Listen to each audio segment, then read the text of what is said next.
আর আপনার স্ত্রীরও বোকামি আছে, ও কথা আমি বলেছি যে আপনার স্ত্রীকে ফিরে যেতে হবে আপনার মায়ের স্বভাবে। শতদিন বলছি আপনার স্ত্রীকে ফিরে যেতে হবে আপনার মায়ের স্বভাবে। আপনারা ছিলেন 10 ভাই বোন, আর আপনাদের বাড়িতে ছিল 2 জন কিষান কামলা পাট, আর আপনার বাপের স্বভাব ছিল মসজিদ থেকে ফকির ধরে আনা। রাতে 2 জন করে ফকির ধরে নিয়ে চলে আসতো। বাড়ি কোথায় মুরব্বী? মসজিদে, এসার টাইমে, এসার সালাতের পরে। আমার বাড়ি ফরিদপুর ভাঙা। রাতে খেয়েছেন? জি না। তো চলেন। সাথে করে নিয়ে আপনার বাপ নিয়ে চলে এসেছে। আপনার মা ঢেঁকিতে ধান ভেঙে 16 জন মানুষের খাওয়া রেডি করতেন, কোনোদিন সমস্যা হয়নি। আর আপনার স্ত্রী এখন যেখানে রান্না করে সেখানে ফ্রিজ আছে, সেখানে তরিতরকারি রেডি আছে। 10টার সময় আপনি মেহমান নিয়ে গেছেন, গিয়ে বলছেন খালেদা একটু উঠো, খানা পানি রেডি করো। তখন উত্তর বলছে, হ্যাঁ তুমি রাতে মেহমান নিয়েছো, ঝামেলা পাকাও। এই বউকে পরিবর্তন করার চেষ্টা করুন। এই যদি পরিবর্তন না হয় তালাক দিতে হবে, এ কথাই ঠিক। মেহমানকে তাকে খেতে দিতে শিখতে হবে। চাঁপাই নবগঞ্জের ভাষা তো ওকে তো খেতে দিতে শিখতে হবে, ওর বাপকে খেতে দিতে শিখতে হবে। মানে ফকির মিসকিনকে উপেক্ষা করা চলা যাবে না। আপনি বুঝতে পারছেন না? এইখানে এই কথাটা বলে আপনাকে আমি আগাই। ফকির মিসকিনকে খেতে দেওয়া, অসহায় মানুষকে দান করা, এটা এত বড় নেকি যে 3টে বড় বড় নেকি একসাথে যা হয় ফকির মিসকিনকে খেতে দিলে তাই হয়। এক, কাল মুজাহিদ, আল্লাহর পথে জেহাদ করলে যত নেকি হয়, ফকির মিসকিন অসহায় মানুষকে খেতে দিলে দান করলে তত নেকি হয়। 2, অলকেম, নিয়মিত রাতে তাহাজ্জুদ পড়লে যত নেকি হয়, ফকির মিসকিনকে খেতে দিলে তত নেকি হয়। 3, নিয়মিত নফল রোজা সিয়াম থাকলে যত নেকি হয়, ফকির মিসকিনকে খেতে দিলে তত নেকি হয়। 3টা প্রত্যেকটাই জান্নাতের জন্য যথেষ্ট। 1, আল্লাহর পথে জিহাদ, এটাই যথেষ্ট জান্নাতের জন্য। 2, রাতে তাহাজ্জুদ, শুধু জান্নাত নয়, দামি জান্নাত পাবে এটা দিয়ে, দামি। 3, নফল সিয়াম, নফল সিয়াম, এটার বিনিময় জান্নাত। তাহলে 3টার প্রত্যেকটার নিজস্ব ক্ষমতা জান্নাতের, কিন্তু 3টে সমান একটাই। বলেন তো সেটা কি?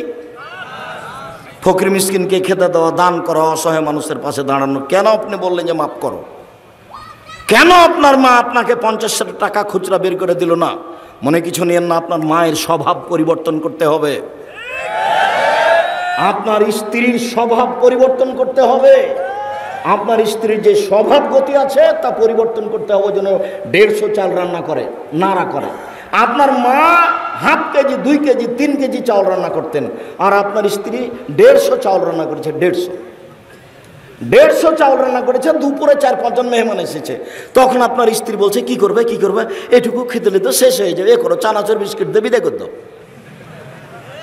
দুপুরের সময়তে চানাচুর বিস্কুট দিয়ে বিদায় করতে হবে। আপনার মাকে জিজ্ঞাসা করে থাকেন, বেঁচে থাকলে, এখনো বয়স 80 বছর, জীবনে কোনোদিন দুপুরে আপনার মা চানাচুর বিস্কুট দিয়ে কোনোদিন মেহমানকে বিদায় করেনি।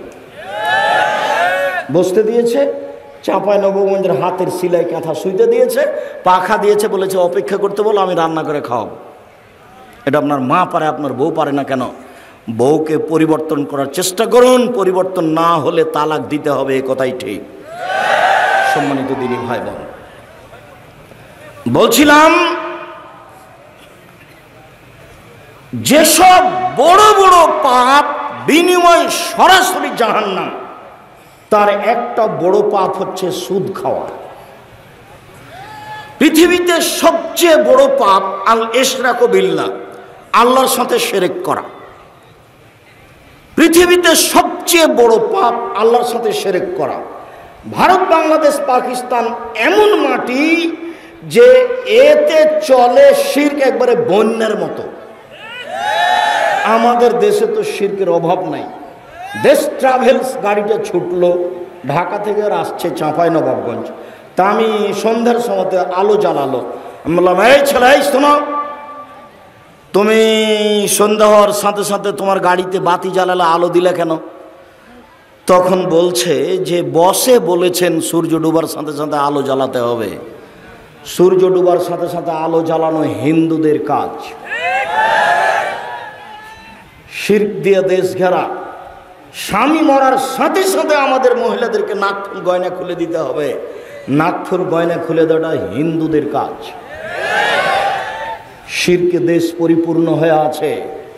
তুলসী গাছ তুলে ফেলা যায় না, ক্ষতি হতে পারে, তার নাম শিরক। জুতা পায়ে দিয়ে ধানের উপরে হাঁটা যায় না, তার নাম শিরক। আপনার মা কুলাতে চাউল ঝাড়ছিল, আপনার ছেলেটা গিয়ে লাফ দিয়ে কুলার উপরে চড়ে নিয়েছে, তখন আপনার মা বলছে হাট, ঘিন ঘিনে এখানে কুলাতে পা দিতে হয়। আপনার মা বলতে পারে যে শর্ত এখন আমার ঝামেলা করিস না, কাজ করছি, তাড়াহুড়া করছি, এই কথা আপনার মা বলতে পারে, কিন্তু কেন বললো যে হট কুলাতে পা দিতে হয়? কুলার উপরে আপনার ছেলেটা চড়ে বসে থাকে, এটি ঠিক। যখন আপনার মা বলবে তখন আপনি বলবেন আব্বু কুলার উপরে চড়ে বসে থাকো, তো আব্বু একবারে চড়ে বসে থাকো, দুই পা দিয়ে চড়ে বসে থাকো।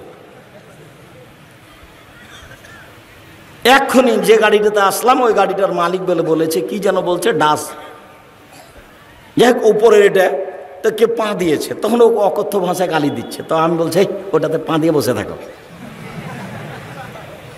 তার মানে ওতে পা দিলে নাকি তার রুচির সমস্যা। আমার দেশের মহিলা ফরজ গোসল হলে ওরা আর সকালে কোনো কাজ করে না, ভাত রান্না করতে পারে না। আরে সকালে ফরজ গোসলের প্রয়োজন হলে কিছু করে না, হিন্দু মহিলারা আগে নদী থেকে গোসল করে আসে, চুলার চতুর্দিক লাগে, এটা হিন্দুদের কাজ। আমরা কি করে এটা নিলাম যে আমাদের ফরজ গোসল প্রয়োজন হয়েছে তাই আমরা কোনো কাজ করতে পাবো না, সিম গাছ থেকে সিম ছিঁড়তে পাবো না, বেগুনের গাছ থেকে বেগুন তুলতে পাবো না, রান্না বান্না করতে পারবো না। এবারে শিরকে ডুবে আছে দেশ। দিনাজপুরে এক বাড়িতে আছে হেডমাস্টার। তো হেডমাস্টার সাহেব বলছেন আব্দুর রাজ্জাক সাহেব একটা কথা, আমার চৌকিল থেকে নিয়ে বারান্দা পর্যন্ত, চালিতল পর্যন্ত যে চট বিছানো আছে, কেন জানেন? জি ভাই তা তো বুঝতে পারছি না কেন যে আপনাদের চট বিছানো আছে চৌকি থেকে নিয়ে চালিতল পর্যন্ত। তো বলছে যে ফরজ গোসলের প্রয়োজন হয়ে গেলে মাটির উপরে পা পড়ে গেলে মাটি অভিশাপ করবে, এই জন্য চট বিছিয়ে রেখেছি। তার নাম শিরক। হাত থেকে গিলাস পড়ে গেলে কুটুম্ব আসতে পারে, তার নাম শিরক। ঘরের উপরে কাক ডাকছে, কুটুম্ব আসতে পারবে, তার নাম শিরক। তারপরে বাচ্চা হয়েছে, রাতে বের হলে তাকে লহাতে করে বের হতে হবে, নইলে চোরাচুন্নি পাখি বাচ্চাকে ধরবে, এরই নাম শিরক। আতর ঘরের পুরোটাই শিরক। এই ছেলে, তোমার দাদিকে, আপনাকে বলছে, আপনার মাকে বলিয়েন তো যে বাচ্চা প্রসব হওয়ার সাথে সাথেই ওই বাচ্চার চোখে কাজল দিতে হবে এত কষ্ট করে কেন? আজ থেকে কোনোদিন কাজল দেবেন না, কোনো সমস্যা নেই। কেন তাকে 7 দিন ওইভাবে অপরিষ্কার কাপড় পরে বসে থাকতে হবে গোসল করা পর্যন্ত? বাচ্চা প্রসবের সাথে সাথে একবারে গরম পানি দিয়ে গোসল করে শাড়ি পরে থাকবে, দাঁড়ি শাড়ি। কেন 7 দিন ওখানে ওভাবে লুকিয়ে থাকছে? এ তো জাহিলিয়াতের যুগের নীতি। জাহেলিয়াতের যুগের নীতিতে ছিল এই, স্বামী যদি মারা যায়, স্বামী যদি তাকে তালাক দিয়ে দেয়, স্বামী মারা গেলে 1 বছর তাকে শোক পালন করতে হবে। কানটাতে একটা কুঁড়িয়া ঘর বানিয়ে দিবে, কানটার দিকে একটা কি করে দিবে, কুঁড়িয়া ঘর বানিয়ে দিবে, ছোট্ট ময়লাযুক্ত কাপড় পরে থাকবে 1 বছর। ওর জন্য প্লেট ভিন্ন, থালা ভিন্ন, গ্লাস ভিন্ন, ওটা থেকে ও ছুঁইবে না। ওই উপর থেকে নিয়ে যে তাকে ভাত ঢেলে দিবে, এটার নাম শোক পালন 1 বছর। এটার নাম জাহেলিয়াত। এই দেশের মাটিতে কত জাহেলিয়াত আছে আর কত শিরক আছে। সমস্ত উপস্থিত বৈঠকের দিনই মুসলিম ভাই শুনুন, পৃথিবীতে সবচেয়ে বড় পাপ হলো শিরক। শিরক করলে আল্লাহর মানের হানি হয়, শিরক করলে অতীতের সব নেকি নষ্ট হয়ে যায়। 2, অকুকুল অলেদান, পিতামাতার অবাধ্য চলা। পিতামাতার অবাধ্য চলা পৃথিবীর 2য় মহাপাপ। জিনা বড় পাপ, তবে পিতামাতার অবাধ্য চললে যত বড় হয় তত বড় নয়। 3, শাহাদাত জুরে, মিথ্যা সাক্ষী। মিথ্যা সাক্ষীর ভিত্তিতে আপনাদের এলাকার বহু মানুষ চাঁপাইনবাবগঞ্জ জেলে 20 বছর থেকে আছে, নিজেও জানে না আমি কেন জেলে। জজ জানে না ঘটনা কি, উকিল জানে না ঘটনা কি। আপনি বাড়িতে দিন কাটাচ্ছেন, তাকে জেলে ঢুকিয়ে দিয়ে ও তার ছেলেটার মাথাতে একটু হাত দিতে পারে না আদর করে, ও তার মেয়েটার মাথায় একটু হাত দিতে পারে না, ও ও তার স্ত্রীর গায়ে একটু হাত দিতে পারে না, বছর বছর চলছে, জেলে আটকা আছে আপনার মিথ্যে সাক্ষীর কারণে। আপনি মনে রাখবেন, আপনি সাক্ষী এমনভাবে রেডি করেছেন, সাক্ষী বলছে আমি তাকে 2 চোখে মারতে দেখেছি, অথচ যে জেলে চলে গেছে সেদিন রংপুরে ছিল, ও কি দিয়ে তাকে 2 চোখে মারতে দেখলো? এর নাম মিথ্যা সাক্ষী। পৃথিবীতে 3য় মহাপাপ হলো মিথ্যা সাক্ষী। রাসূল সাল্লাল্লাহু আলাইহি সাল্লাম বলছেন, পৃথিবীর মানুষ মনে রেখো, 7টা কাজে মানুষ ধ্বংস হবে, মানে জাহান্নামে চলে গেছে। 1, আল ইশরাকু বিল্লাহ, আল্লাহর সাথে শিরক করা। 2, কাতলুন নাস, মানুষকে হত্যা করা। 3, আকলুর রিবা, সুদ খাওয়া। সুদ খায় যারা জাহান্নামে যাবে তারা, মন মতো চলে যারা জাহান্নামে যাবে তারা। সুদ ঘুষ খায় যারা জাহান্নামে যাবে তারা। কিস্তিতে টাকা তোলে যারা জাহান্নামে যাবে তারা। মন মতো চলে যারা জাহান্নামে যাবে তারা। আমি আব্দুর রাজ্জাক বিন ইউসুফ আপনার বাড়ির মানুষ, আপনাকে আমি ভিক্ষে করে খেতে বলিনি, তবে ভিক্ষে করে খাওয়া যায়। আপনাকে আমি বলেছি চকলেট বিক্রি করে খান, কলা বিক্রি করে খান, সুদের উপরে টাকা নিয়েন না। এরকম ইন্স্যুরেন্সে চাকরি করিয়েন না। এদেশের মাটিতে এমন কোনো এনজিও নাই যেখানে চাকরি যায় সব সুদের সাথে জড়িত। এদেশের মাটিতে এমন কোনো ব্যাংকিং ব্যবস্থা নেই যেটা সুদমুক্ত, যেখানে চাকরি যায়। ব্যাংকে টাকা রাখা আর স্বেচ্ছায় চাকরি করা দুটো এক নয়। কথার 19-20 হওয়া খুব কঠিন আছে। কথা ফেরত নিতে হবে না সহজে। ভিক্ষা করে খাওয়া ভালো, শ্বশুরের কাছে যৌতুক নেওয়া ভালো নয়। ভিক্ষা করে খাওয়া ভালো, কিস্তিতে টাকা তোলা ভালো নয়। ভিক্ষা করে খাওয়া ভালো, সুদ খাওয়া ভালো নয়। সুদ চিরদিনের জন্য জঘন্য, নিকৃষ্ট, নেক্কারজনক কাজ, যার ফলাফল জাহান্নাম। সুদ যে খায় সে একদিন ভিক্ষুক হবেই হবে। যে সুদ খায় তাকে একদিন না একদিন ভিক্ষুক হতেই হবে। হয় সে হবে, না হয় তার ছেলে হবে, ভিক্ষুক হতেই হবে। সুদের পরিণাম নিঃস্ব।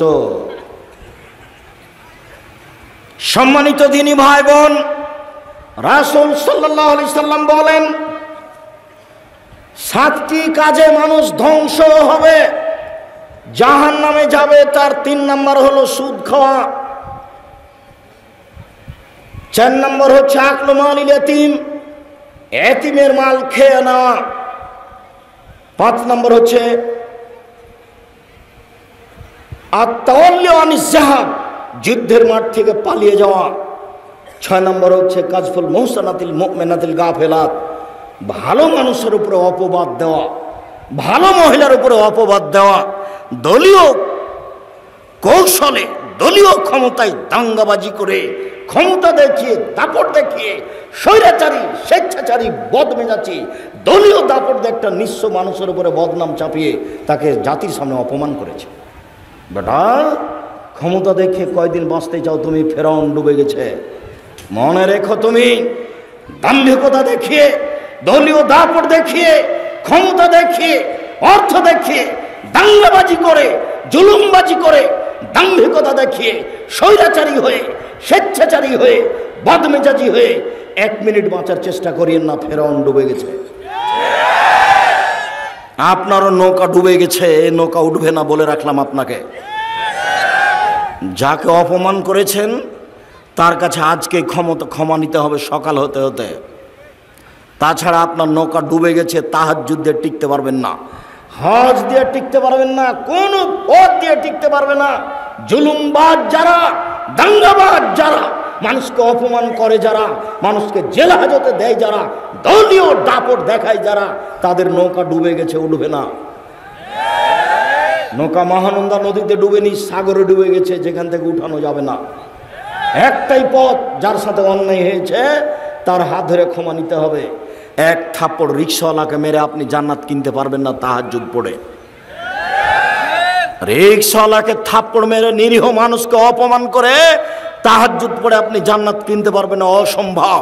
বিচারের মাঠে যখন বিচার আল্লাহ শুরু করবেন, তখন বিচারের সূচনাতেই তিনি বলবেন, আল ইয়াওমা লা তামলিকু নাফসুন লিনাফসিন শাইআ। আজ কোনো মানুষের কোনো উপকার করতে পারবে না, একচ্ছত্র মালিকানা আমার। আইনাল জব্বার আইনাল মুতাকাব্বির আনা মালিকুল আমলাক। স্বৈরাচারী, স্বেচ্ছাচারী, বদমেজাজি, অহংকারী দাঙ্গাবাজারা কোথায়? আমি আজকে রাজাধিরাজ। এই কথা বলে বিচার শুরু করবে। মাটির মানুষে থাকবেন একবারে নিরীহ হয়ে। আপনার বাপ হলো মাটির তৈরি, আর আপনি হলেন শুক্রকীট, ঘৃণিত খারাপ জিনিস, গন্ধময় জিনিসের তৈরি। আমার বাপ কিসের তৈরি? মাটির তৈরি। আর আমি হচ্ছি একটা নিকৃষ্ট, খারাপ, গন্ধময় জিনিস, শুক্রকীটের বীর্যর তৈরি। আমার কেন এত ক্ষমতা? আমি কেন মানুষের সামনে জুলুমবাজি করি? কেন আমি মানুষকে দাপট দেখাই? আমার বাপ মাটির তৈরি, মানে মাটি হয়ে যাব।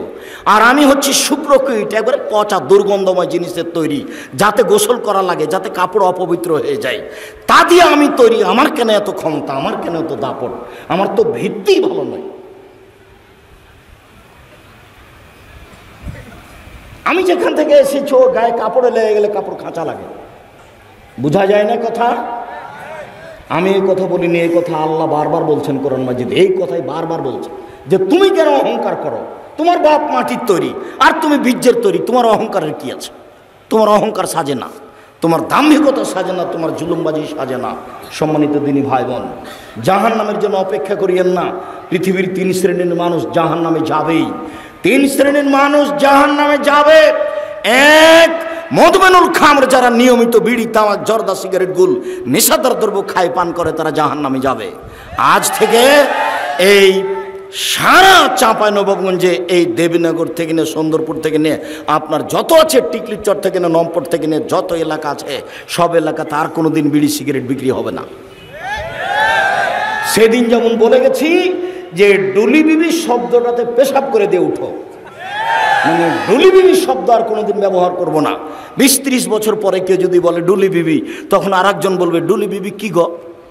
তখন আমাদেরকে বুঝাতে হবে, অনেক দিন আগে ডুলি বিবি প্রথা ছিল, বরের সাথে যুবতী মেয়েরা যেত ঢং করে, সাজ করে, সেইটার নাম ডুলি বিবি। এখন এটা বাদ পড়ে গেছে। চাঁপাইনবাবগঞ্জে বিবাহের শুরু থেকে শেষ পর্যন্ত একটা কাজও জায়েজ না, সবই হারাম। 32 বছর থেকে বলছি, কে এখন পর্যন্ত দাঁড়িয়ে আমাকে বলে না যে না রাজাক সাহেব এইটাই ঠিক? সাহস হবে কোথায়? সবই যে খারাপ, একটাও যে জায়েজ নয়, একটাও জায়েজ নয়। সবাই মিলে বউ দেখতে পারে না, এটা হলো হারাম। বায়না প্রথা, বায়না করে তার হাতে টাকা দিবে, এইটা হলো হারাম। থুবড়া, সারা গ্রামের লোক মেয়েটার মুখে ক্ষীর দিচ্ছে, আরে বউয়ের মুখে ক্ষীর দেয়, এই মেয়েটা সারা গ্রামের বউ হলো কি করে? এটা গায়ে লাগে না কেন? গায়ে কি সবই পুজ? সবই পুজ নাকি? একটু রক্ত নাই? আপনারা এসে ঠিক বলেছেন। আর নয় এমন কথা বলেন কি করে? জবাব দিতে হবে। আমি জবাব দেওয়ার জন্য প্রস্তুত। এই নীতিতে শুধু প্রস্তুত নয়, এই নীতিতে পেশাব করে দিতে প্রস্তুত। নীতি জাতি থেকে উঠিয়ে দেবো, চাঁপাইনবাবগঞ্জ জেলা থেকে বিদায় করে দেবো। 2 যুবতী মেয়েরা সারা রাত গীত গাইবে কণ্ঠসুরে, আর থুবড়া খাওয়াবে সারা দিন, সারা রাত। সব গ্রামের লোক এসে বসবে, তার সামনে ক্ষীর তুলে দেবে। আশ্চর্য নোংরা নীতি। আমি বলেছিলাম কাজী সাহেবের ওই খাতাকে টয়লেট পেপার হিসেবে ব্যবহার করতে হবে পেশাবের জন্য, পায়খানার জন্য। কেন? ওতে আছে 4টা সাক্ষী। তখন ওই কাজী সাহেব আমার উপরে খুব ক্ষেপে গেলেন, সম্ভবত মানিকগঞ্জ থেকে।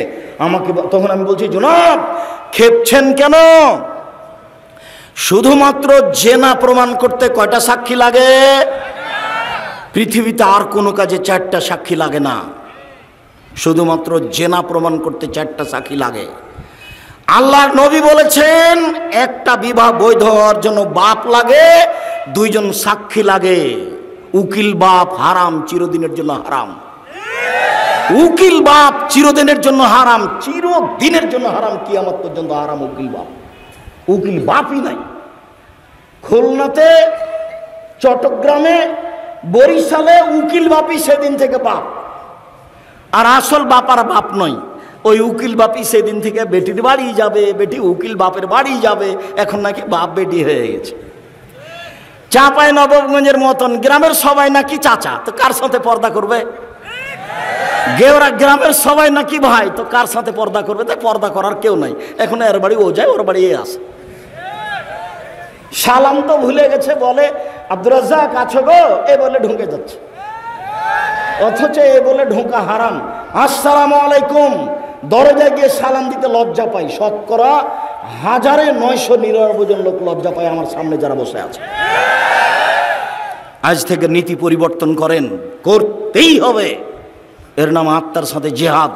আজ থেকে এই বৈঠকে যত মানুষ বসে আছি, আর কোনোদিন বাড়ির দরজায় গিয়ে বলবো না যে আমাদের মা খালেদার মা আছো, এ কথা বলবো না। দরজায় বলবো আসসালামু আলাইকুম। বলা যাবে না ইনশাল্লাহ? বলছো না কেন? একটু লাভ দিয়ে ভুলে যায় না, বলা ইনশাল্লাহ, ইনশাল্লাহ। আর যদি কেউ সালাম ছাড়া ঢুকে যায় তাহলে কি করতে হবে? বাহির দরজায় যান, বাহির দরজায় যান, ওখান থেকে সালাম দিয়ে ঢোকেন। 3 শ্রেণীর মানুষ জাহান্নামে যাবে। 1, বিড়ি তামাক জর্দা সিগারেট গোল নেশাদার দ্রব্য খায় পান করেছে। 2, আর রাজনাত মিনান নিসায়ে, পুরুষের বেশধারী নারী, পুরুষের জুতা স্যান্ডেল পরে, পুরুষের শার্ট প্যান্ট পরে, পুরুষের পোশাক পরে। এই এলাকা থেকে এখন রাস্তা পাকা হয়ে গেছে। এই সুন্দরপুর নারায়ণপুরের ছেলেমেয়েরা বেশি শিক্ষিত শিক্ষিতা, এরা এখন মনে করেছে বেটি ছেলেরা যে আমাকে নিজেকেই বাজার করতে হবে। কেন? ওর স্বামী যখন কাপড় কিনে নিয়ে এসেছে তখন কাপড়ে হাতে বলছে কি যে মোটা কাপড় কিনে নিয়ে এসেছে। তখন নিরুপায় হয়ে স্বামী বলেছে তাহলে তুই কিনে নিয়ে। তখনও যাওয়ার সুযোগ পেয়েছে। কাপুরুষ, কাপুরুষ, এর নাম কাপুরুষ, এর নাম কাপুরুষ। জীবনে আমরা কোনোদিন বাজারে যাইনি, জীবনে আমরা তো বেঁচে আছি। এবং এই কথা তো দূরের কথা, কাপড় কোনো মানুষ যদি কিনে নিয়ে এসে বাসায় দেয় তাহলে বলতে পারবে না এটা মোটা না চিকন। আর যদি স্বামী হাতে দেয় তাহলে বলতে হবে তুমি যাহাই আনিয়েছ তাহাতেই আমি খুশি। তাহলে সংসারের ভালোবাসা দ্বিগুণ বেড়ে যাবে।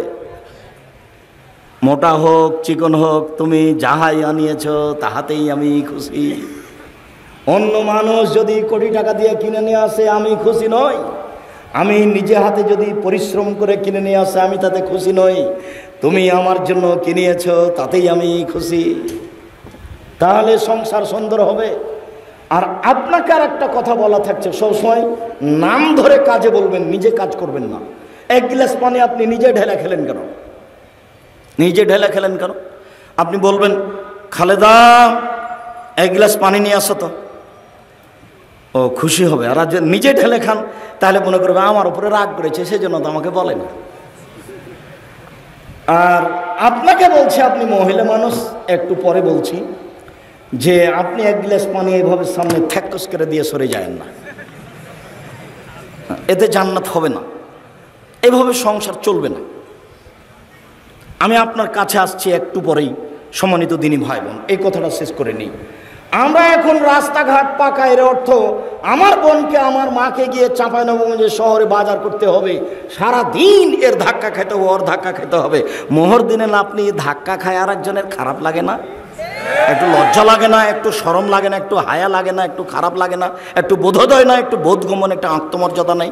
আত্মমর্যাদা, আত্মমর্যাদা। উপস্থিত বৈঠকের দিনই মুসলিম শুনেন, উপস্থিত বৈঠকের দিনই মুসলিম বোন শোনেন। এই মেঘ কথা বলছো কেন? তখন তো তোমার জন্য কথা বলছি, আর তুমি কথা বলছো মানে লজ্জা হয় না তোমার? শরম হয় না তোমার?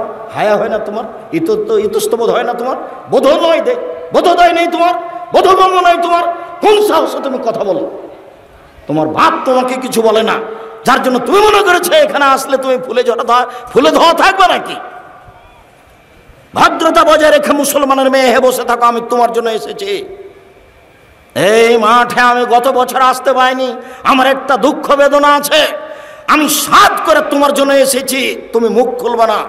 আমার কথা শেষ হবে তখন তুমি ভাবতে ভাবতে বাড়ি যাবা। এটা আমি ঐকান্তিক কামনা এ দেশের মানুষ হিসেবে তোমার কাছে আমি দাবি রাখি। যত দিনী ভাই বোন আছেন, শরীয়তের ব্যাপারে আমি আপনার কাছে আসতে চাই। আমার এটা দাবি আপনার কাছে, শরীয়তের ব্যাপারে আপনি আমার কাছে আসবেন, এটা আমার দাবি আপনার কাছে। জাতির যদি রাস্তাঘাট করে দিতে না পারি, জাতির যদি স্কুল কলেজ করে দিতে না পারি, জাতিকে চূড়ান্ত সঠিক ধর্ম দিতে পারবো ইনশাআল্লাহ। ধর্মের ব্যাপারে জাতিকে ফাঁকি দিয়ে পরকাল হারাতে রাজি নয়। আর ধর্ম নিয়ে চিন্তা ভাবনা করি, হাতে ফতোয়া লিখছি প্রায় 24-25 বছর থেকে। কাজেই কেউ চট করে একটা কথা বলবে আর সেটাই প্রমাণ হয়ে যাবে, কথা নয়। একটা মমর্ষ ব্যক্তি, জানাজা ব্যক্তি, লোককে কবরে থাকা নিয়ে প্রায় 241টা বেদাত আছে, পুরোটাই বেদাত। লোকটা মরে জান যায়, আপনি তার পাশে সূরা ইয়াসিন পড়লেন কেন? কেন পড়বেন? সূরা ইয়াসিন পড়ে কোনো কিছু হবে না, আপনি পড়লেন কেন? মরার সাথে সাথে আপনি মুখটা ঘুরিয়ে দিলেন কেন? সাদা কাপড় দিয়ে ঢেকে দেন। মরার সাথে সাথে আপনি পেট চেপে পেশাব পায়খানা বের করলেন কেন? এই মহিলা বৈঠকের মহিলা দিনী বোন শোনেন, আপনাকে বলছে, এদিকে শোনেন। মহিলাটা মারা গেছে, আপনি পেট চেপে পেশাব পায়খানা বের করলেন কেন? কে বলেছে আপনাকে? আপনি এখন নখ কাটলেন কেন? নখ তো যখন শ্বাস ছিল তখন কাটতে হতো, শ্বাস বন্ধ হয়ে গেছে, সব এখন বিধান বন্ধ। আপনি এখন নখ কাটলেন কেন? মোচটা ছোট করলেন কেন? পরিষ্কার পরিচ্ছন্নতায় গেলেন কেন? সব বন্ধ, শুধু ওযু দিয়ে গোসল দিতে হবে। ওকে সম্পূর্ণ বাম কাতে রেখে ডান কাতে পানি ঢেলে শরীরটা গোটা ভিজিয়ে দিয়ে গোটা শরীরের সাবান